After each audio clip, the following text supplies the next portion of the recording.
नमस्ते दोस्तों, स्वागत है आप सबका स्पेशल ब्लॉग में। मैं आपको दोस्त पूजा स्वागत करते हूँ सभी के मेरे चैनल पर। तो दोस्तों कैसे हो, उम्मीद करते हो सभी अच्छे होंगे। दोस्तों मैं ठीक ठाक हूँ, बस थोड़ा डिप्रेशन का जो समय है ना मेरे ऊपर बहुत ज़्यादा हावी हो चुका है। क्योंकि आजकल मेरा जो कंडीशन है ना, जहाँ वो कहते हैं ना हाथ लगाते हैं या मतलब किसी से कुछ बोलते हैं तो वहीं से ना का जवाब आता है। अब मुझे नहीं पता मेरे साथ ये जो सिलसिला कब तक चलेगा। लोग कहते हैं अच्छे दिनों के बाद में बुरे दिन भी आते हैं, या फिर बुरे दिनों के बाद में आने वाला जो दिन होता है वो बहुत ही अच्छा होता है। लेकिन मुझे इस बात का बिल्कुल ही समझ ही नहीं आ रहा है कि मतलब ये कब तक चलेगा, ये जो सर्कल है जो बुरे दिन का। क्योंकि कई बार इंसान है ना हताश और निराश है ना बहुत ज़्यादा हो जाते हैं। दोस्तों एक तो सोनू का स्कूल बंद था किसी भी वजह से, मतलब नहीं जा पा रहा है बेचारा। और उसका तो कोई दोष नहीं है, दोष तो ये स्कूल वालों का था। लेकिन वही बात है, जब इंसान अकेले पड़ जाते हैं तो दुनिया के चारों तरफ से प्रेशर आ जाता है और आप कुछ बोल भी नहीं पाते हो। सारे चीज़ों को एक्सेप्ट करने के बाद में बहुत दिनों तक मैं उस चीज़ को लेकर बहुत ज़्यादा परेशान रही कि मेरा बच्चा स्कूल नहीं जा रहा है और स्कूल वाले ने ऐसा कर दिया। बहुत कुछ बातें सोच सोच कर है ना मैं बहुत ज़्यादा टेंशन में रही। और उसके बाद में अब बच्चा जा रहा है ट्यूशन। अब ट्यूशन में आज जैसे मैं उसको लेने गई तो ट्यूशन वालों ने मुझे बोला, जो मैडम है कि है ना हम रूम खाली करके जा रहे हैं। एक्चुअली वो रूम रेंट पर ले रखी थी और एक लड़की थी मतलब अनमैरिड, तो उन्होंने क्या मकान खरीद लिया। तो अब जा रहे हैं वो दूर, तो बोला कि अगर आपके बच्चे आ पाए तो भेज दो। मैंने कहा उतने दूर नहीं आ पाएंगे, हम जहाँ रहता है यहाँ से जितने दूर उसका स्कूल पड़ता है उतना दूर, यानी टोटो वगैरह करके जाना पड़ेगा। तो छोटू को लेके मैं रोज़ रोज़ उसके एक ट्यूशन के लिए नहीं जा पाऊँगी। आप समझ सकते हैं कि इतना दूर दोनों बच्चों को ले जाकर छोड़ के आना फिर लेके आना तो संभव नहीं हो पाता है। इसी वजह से जो है ट्यूशन भी अब शायद उसका छूट जाएगा। लेकिन दूसरा ट्यूशन मैं जल्दी ढूंढूंगी और देखते हैं क्या होता है। आसपास में ना ट्यूशन अच्छे से मिलता नहीं है। बता तू लकड़ी क्यों लेके आया, ये बता पहले। बता तू, बता लकड़ी दिखा, बता। फेंक क्या, फेंक क्या। अगर इससे मारेगा ना तो ये मर जाएगा पूरी तरह।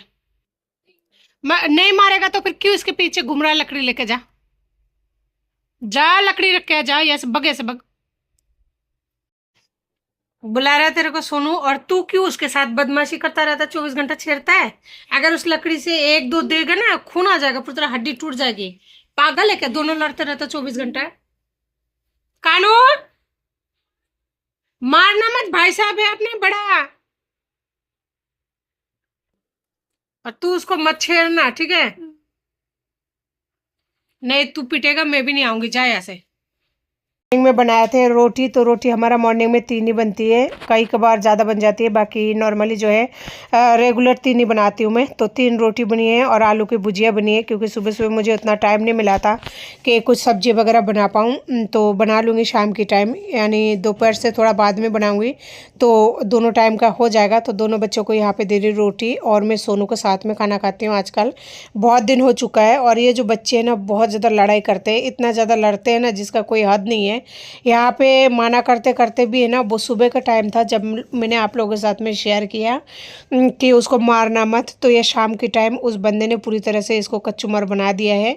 और ऐसा कच्चूमर बनाया है कि माथा फूट के है ना, माथे में से खून आ रहा है। अब वो समझ में नहीं आ रहा है खून का तो क्या करूँ। मैंने डेटॉल वगैरह जो है कॉटन से लगा दिया था और उसके बाद में बर्फ़ से सिकाई कर रही हूँ। तो उसने क्या किया, उसके पास में पता नहीं क्या था नहीं था, छोटू के पास में बुरी तरह से मारा है। इसका माथा सूज गया है, पूरा खून वून आ रहा है, यानी बहुत ही बुरी हालत हो चुकी है। मुझे समझ में नहीं आता कभी कभी क्या करूँ। इन बच्चों को संभालना बहुत ज़्यादा मुश्किल हो जाता है।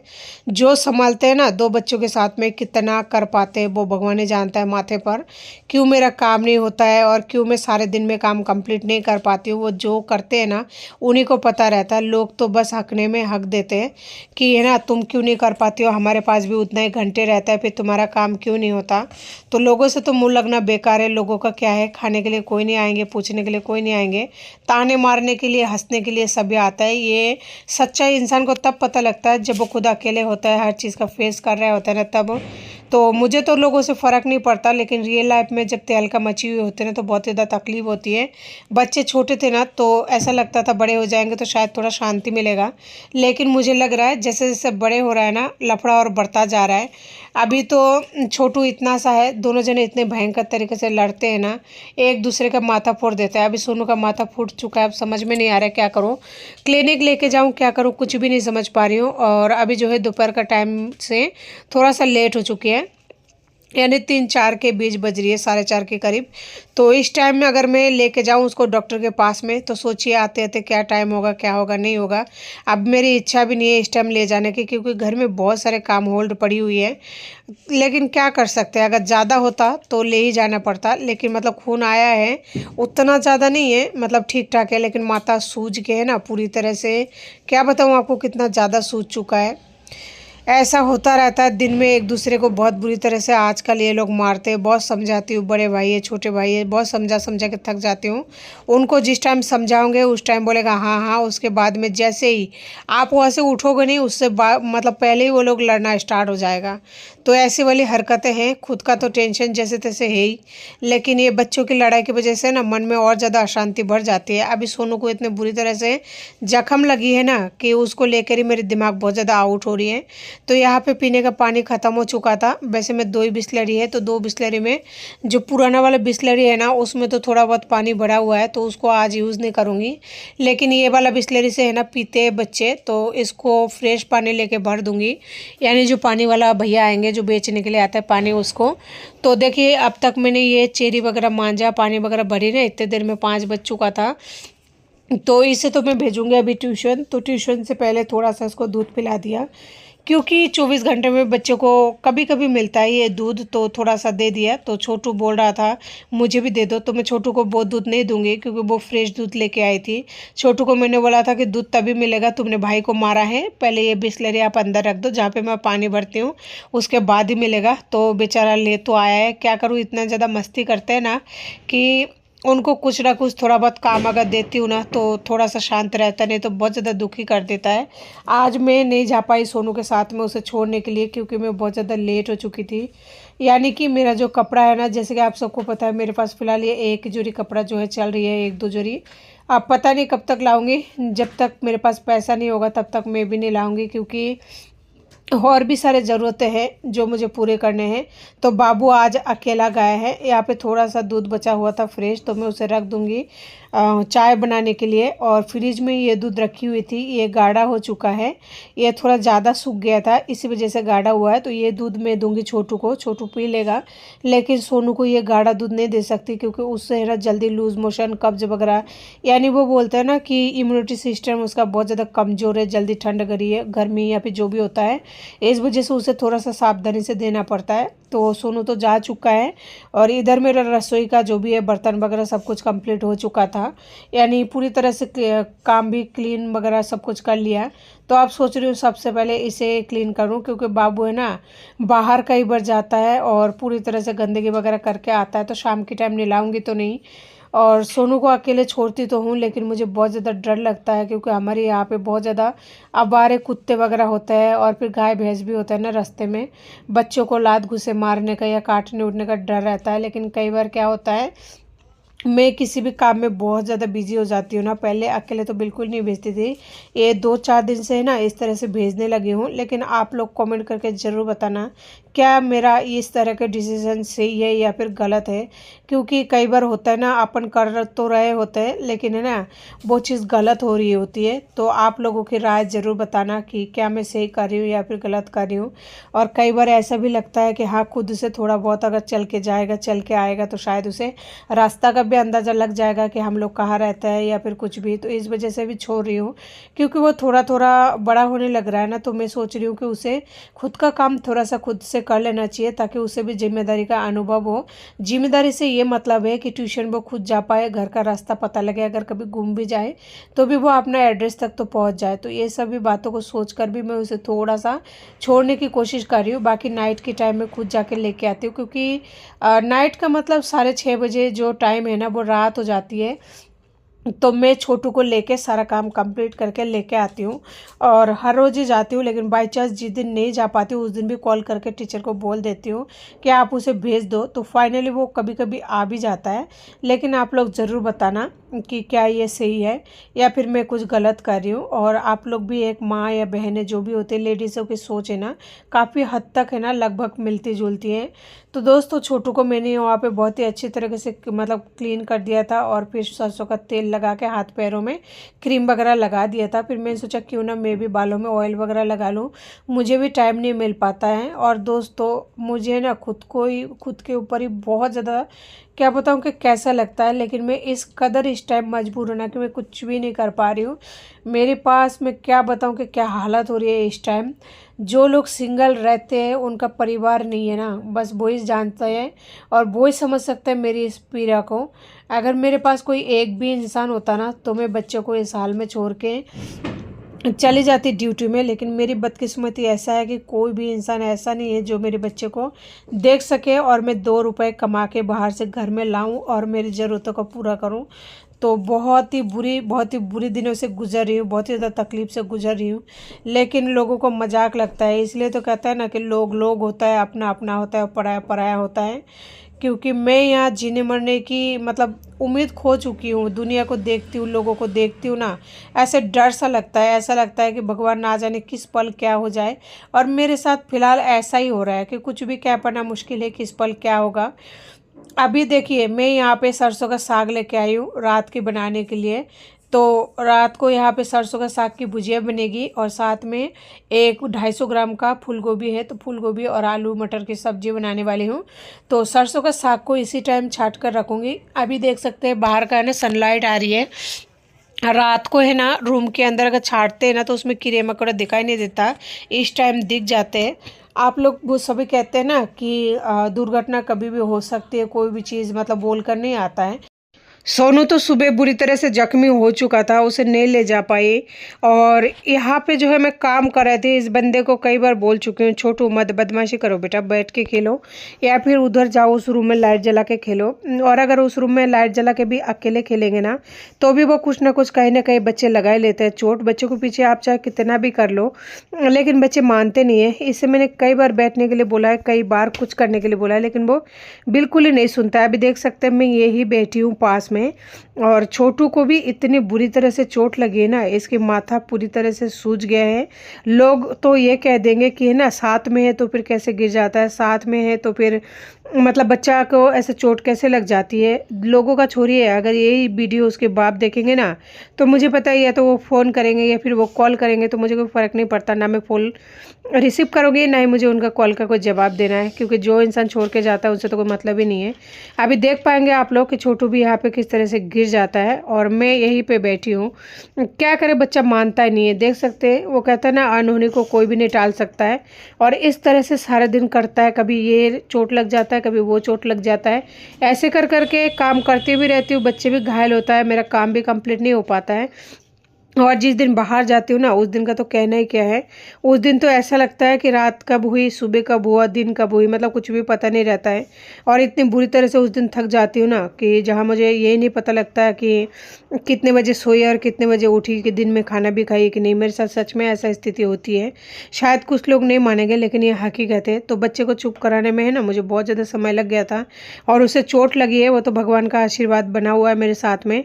इस वजह से है ना वो चोट उसे ज़्यादा नहीं लगी है, लेकिन माथा सूजा है तो कोई बात नहीं है। लेकिन जहाँ पे मैं कूलर रख रखी हूँ ना वहाँ पे बहुत सारी लकड़ियाँ थी जिसे मैंने क्लीन कर दिया है। और जो कूलर के वहाँ पे भी एक लोहे का कुछ रखा हुआ है पत्ती टाइप का, वो नहीं लगी, बच गया। अगर वो लगती ना तो हाथों हाथ बहुत बुरी तरह से कुछ भी हो सकता था। लेकिन बस भगवान के आशीर्वाद बना हुआ है, इसी वजह से मेरा बच्चा जो है बाल बाल बच गया। लेकिन छोटू उतना ज़्यादा रोता नहीं है, बस वो थोड़ी देर रोया उसके बाद में चला गया। थोड़ी देर का मतलब आधी से पौने 1 घंटे तक रोया था। बच्चा है इतना तो रोएगा। आप सब जानते हैं पक्के मकान में अगर इस तरह से गिर जाता है तो बच्चे को कितना ज़्यादा चोटें आ सकती है। तो फाइनली बाबू को उतना ही ज़्यादा चोट आया था, लेकिन इसका मैंने बर्फ़ से सिकाई नहीं किया। मुझे पता है ये एक बार रोएगा उसके बाद में रोएगा नहीं। और फिर शाम ढलने वाली है, मैं अगर इस टाइम इन सब्जियों को नहीं कटूंगी ना तो दोबारा टाइम नहीं हो पाएगा, और ग्रेवी वाली सब्जी के बिना चावल नहीं खा पाएंगे बच्चे। छोटे बच्चे हैं उनसे नहीं खाया जाएगा। तो फाइनली मेरी यहाँ पे सरसों का साग तो कंप्लीट हो चुका था, बस एक फूल गोभी को काटना था तो वो भी काट कर कंप्लीट कर लिया है मैंने। और देखिए कितना सारा कूड़ा वगैरह हो चुका है। ये सब कुछ बाल्टी में अभी डाल दूंगी। तो इसे मैंने बोला था अंदर एक डिब्बी में चॉकलेट रखी हुई है लेके आओ, तो देखिए कितना सारा चॉकलेट लेके आया खुद के लिए। तो चॉकलेटों मैंने उधर रख दिया, 2 चॉकलेट उसको दे दिया। तो फिर मैंने भी सोचा ये क्यों ना खा लेती हूँ, नहीं तो है ना मेरा भी मन थोड़ा ख़राब हो रहा है। अगर मैं थोड़ा सा मीठा खा लूँगी तो सही रहेगा। माइंड थोड़ा भटक सा जाता है, तो यानी जिस चीज़ में दिमाग लगा हुआ है ना वो थोड़ी सी देर के लिए सही थोड़ा ऐसा रहता है और मूड में थोड़ा सा अच्छा लगता है। तो इसलिए मैंने भी एक खा लिया। तो फाइनली जो भी कूड़ा वगैरह किया था उसे हाथों सफाई कर दिया, क्योंकि बाबू यहाँ पे खेलता रहता है। देखिए अभी कितनी बुरी तरह से चोट लगी, उसके बावजूद भी उसी जगह पे खेल रहा है और उसी जगह पे सारे दिन खेलता है। रात हो चुका है, मैं अंदर आ चुकी हूँ, लेकिन वो वहीं पे खेल रहा है, आप लोग देख सकते हैं। तो सरसों का साग को मैं ये सोच रही हूँ जब तक सोनू को लाने का टाइम नहीं होता है ना तब तक मैं यहाँ पे धोकर तैयार कर लेती हूँ। तो सोनू जैसे ही आएगा ना उसके बाद में 1-1.5 घंटे बाद में यानी 8-9 बजे तक जो है इसे मैं छौंक कर तैयार कर लूँगी। इसे देखने में बहुत ज़्यादा लग रहा होगा आप लोगों को, लेकिन जैसे है ना कोई भी हरी सब्जी हो, चाहे पालक हो, मेथी हो या फिर कोई भी हो, तो वो क्या होता है जैसे अपन छाँटते हैं तो बहुत ज़्यादा नज़र आता है, लेकिन धोते हैं तो उस टाइम थोड़ा कम नज़र आता है, और जब पकाते हैं ना उस टाइम तो पूछिए मत कि इससे आधा हो जाता है। ये जो हरी सब्जी है ना इनको बनने के बाद में एक टाइम का बनेगा, इससे ज़्यादा बिल्कुल नहीं बनेगा। ये दिखने में पता नहीं आप लोगों को कितना दिख रहा होगा, हरी सब्जी के साथ यही होता है। लेकिन सबसे बड़ी चीज़ पता है क्या है, हरी सब्जी को धोने में बहुत ज़्यादा तकलीफ़ होती है, इनको बनाने में कोई मेहनत नहीं होती है और खाने में तो क्या ही बोले कि क्या मेहनत होती है, लेकिन इनको बस धोने में बहुत ज़्यादा परेशानी होती है।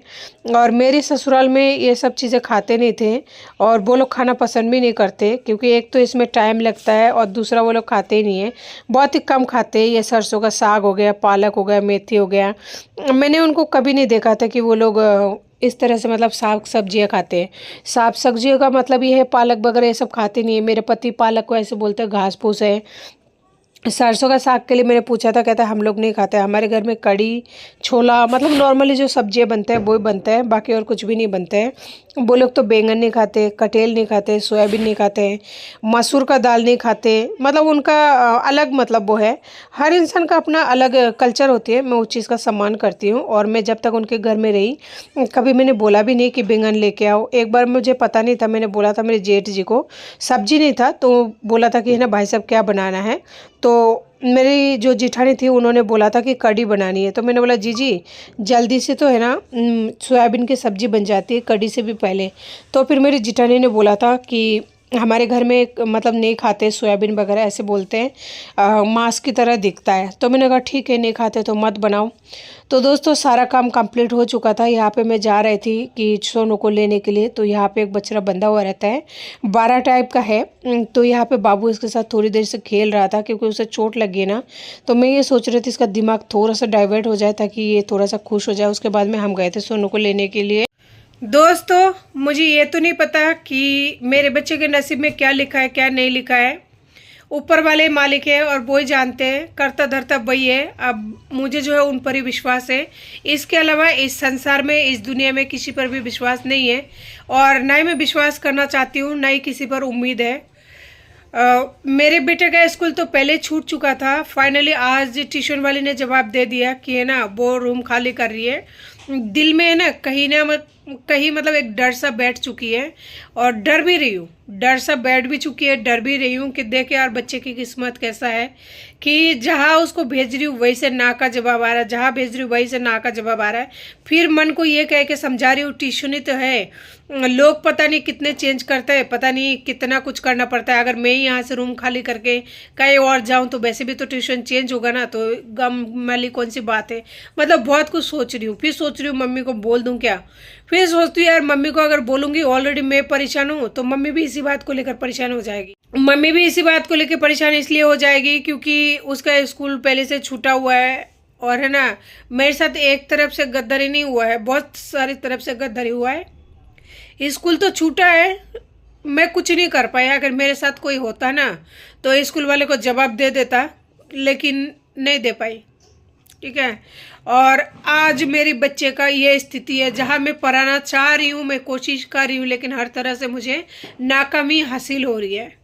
एक डर सा बैठा रहता है 24 घंटा कि अगर मैं कुछ भी काम करने लगूँ तो उसमें पता नहीं क्या होगा क्या नहीं होगा। अब भगवान जाने ट्यूशन दोबारा कब से जाएगा बाबू, और कब से क्या हो पाएगा। बस इस महीने तो जाएगा, लेकिन अगले महीने से उसका यानी अगले महीने 1-2 तारीख से उसका ट्यूशन जाना बंद है, जब तक दूसरा ट्यूशन नहीं मिलता है। बस भगवान से ये कहती हूँ कि जल्दी मिल जाए उसका दूसरा ट्यूशन का। आप सोच रहे होंगे कि ये कौन सी बड़ी बात है। एक्चुअली ये जो ट्यूशन मैडम है ना, मैं उनको बोल रखी थी कि आप है ना बच्चों को फिजिकल टॉर्चर नहीं करोगे, यानी आप बच्चों को मारोगे नहीं। बच्चा चाहे नहीं भी पढ़े ठीक से, लेकिन आप उस पर हाथ नहीं उठाओगे, क्योंकि सोनू बहुत ज़्यादा कमज़ोर है और मैं नहीं चाहती कोई दूसरा इंसान उसे मारे, ताकि उसे कहीं पे भी लगे चोट वगैरह तो उसकी ज़िंदगी ख़राब हो जाए। इसलिए मैंने पहले ही मना कर रखा था। और इस टीचर से पहले, यानी जिसमें वो फ़िलहाल जा रहे हैं, इससे पहले एक टीचर मैंने मतलब ट्यूशन का रखवाई थी। वहाँ पे जैसे सोनू जाता था तो वो टीचर है ना, सोनू को 2 दिन जाने 3 दिन बहुत बुरी तरह से मारा है। आप सोनू को कहते हो ट्यूशन जब बच्चा है वो बोल नहीं पाता है, तो फिर वो जाता नहीं है, ट्यूशन का नाम लेते रोना चालू करता है, तो फिर यहाँ से बहुत मुश्किल से भेजती हूँ। आपको पता है बच्चे जब रोने लग जाता है तो फिर माँ कैसे भेजती है ट्यूशन, तो वही बात है, ज़बरदस्ती बच्चे को भेजती हूँ। फिर जब वो घर आता है तो भी वो रोता ही रहता है। फिर एक दिन मैंने पूछा बताओ कि क्या हुआ क्या हुआ, तो उसने बोला कि ना मम्मा, वो जो दीदी है ना वो बहुत बुरी तरह मारती है और ऐसे है ना बाथरूम में बंद कर देती है, अगर पढ़ाई नहीं करते बाथरूम में बंद कर देती है। तो फिर मैंने उसी दिन उसको जो है जाना बंद कर दिया था, क्योंकि उसका दिल बहुत कमज़ोर है। छोटे बच्चे का होता ही है, ये नहीं सभी का होता है। और उस मैडम से फिर मैंने पूछा, मैंने मैडम क्या बात है, कहता है बच्चे अगर नहीं पढ़ाई करते ना तो उसको डराने के लिए बाथरूम में बंद कर दिया करती हूँ मैंने कहा उसके साथ ऐसा मत करना, कहता है मैं सभी के साथ करती हूँ। तो फिर उस दिन के बाद में मैंने बच्चे को भेजना ही बंद कर दिया। तो ये बात है दोस्तों कि जो थोड़ा अच्छे टीचर होता है ना वो टिकते नहीं है, और अच्छी टीचर जल्दी से मिलती नहीं है। सच कहूँ तो ये जो टीचर थी मैं इन्हें बहुत ज़्यादा मिस करूँगी, बहुत ही अच्छी थी।